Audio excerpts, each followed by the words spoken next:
Hello everyone, welcome to our CENEI class. I am teacher Mariana and I'm going to be giving you some instructions so we can start. First of all, I want to say thank you because you are having the interest to be continuing this practice that is very important for you and also for us, so you can continue with all the things that we left on, and to not forget that practice makes perfect. And second, I'm gonna explain a little bit what we're gonna be doing. So to start the classes, I'm gonna be, as you can see, writing the date, the material, the activities, and the homeworks, okay? Don't worry about the homeworks, you can give them to me when we go back to school, okay? No problem with that. But we're gonna start. So today's class, it's gonna be about what we left on the last class that we had at CENEI, okay? We were talking about shopping and we were talking about a famous store that was called Kuichi. And today's class we're gonna need some material such as your student's book and your workbook and also your notebook for your notes, okay? Our activity will be basically to practice the vocabulary from Unit 8A, and we're gonna have homework, which are 2 exercises from our workbooks.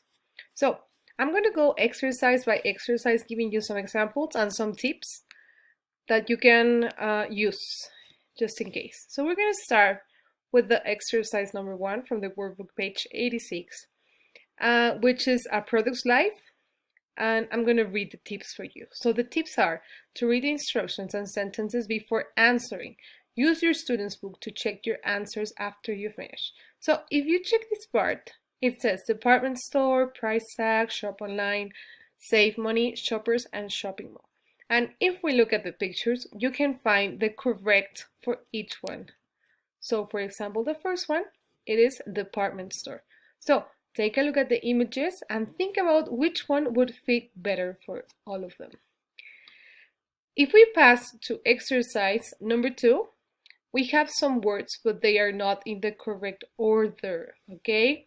So we have to form words related to shopping, to the vocabulary that we left on.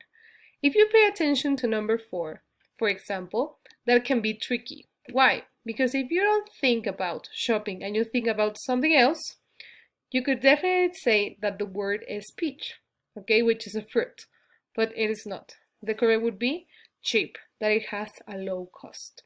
So you're gonna move on to the other ones. Look at them carefully. Think about shopping vocabulary and complete it. Now, for exercise 3, you also have to complete the sentence with the vocabulary. I'm not going to read the words for you, but I'm going to read the tips. The tip is to read the sentences and the options before answering. If you have trouble with any, try to dismiss words that obviously cannot go in a specific sentence. We're going to concentrate in sentence number 1. The one says, when you buy something new, money. Now, let's imagine that you have trouble answering to this question, okay? We're going to go to the words in the box, and you can say, of course, that price doesn't fit. You price money, it definitely doesn't make sense, okay? You cannot also have a department money, because that doesn't exist. If you go to the word customer, it wouldn't fit well either, okay? Not even expensive, sale, mall, online.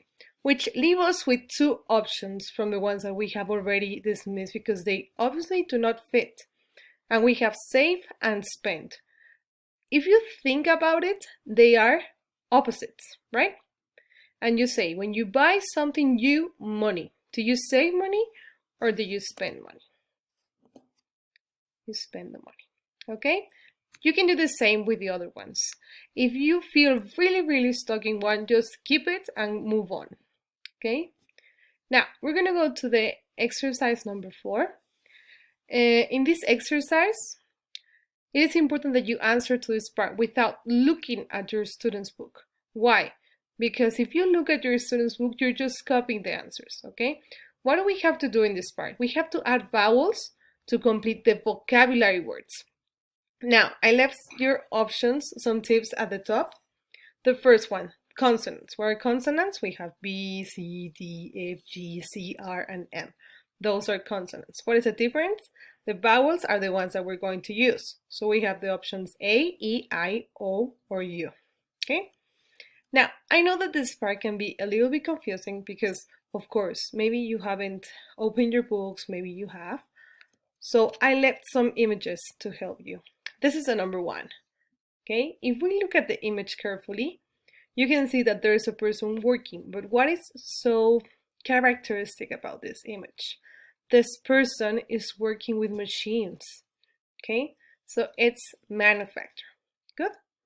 I'm not going to tell you the answer to the other ones, but I am going to show you the pictures and just give you some clues so it can be a little bit less difficult. So the next one, I think it's pretty obvious. We all use this type of things, and you can use them for school or you can use them for many other things. Okay, super. For the next image, that is number 3, this is something that you have when you choose, okay? You have a lot of these and you have to choose one. Now, we talked about the next one. This one, we mentioned something about this from New York. Remember that it's like very famous because there's this part of the street where you can find all of this and they have different brands and they have different people in them, okay? Then, pay attention to the spelling of this word. It might look easy, but it's a little bit tricky. The next image, it's something that we do. It's an action, and we usually do it with trash. And the last word, it's something that you create. Okay, I left an image where it says logo because you can create this. You give it color, you can put an image, you can do anything. Okay, now this is going to be your homework for next class. I'm going to check with you together these answers, okay? So please try to complete exercise 6 and 7 once again without looking at the student's book, but until you finish, okay? Remember, the student's book doesn't have the answers, but it has more clues that can help you. If you have any questions, feel free to send me a message to ceneikethome@gmail.com, okay? And well, I hope that it was clear, and I'll see you next class.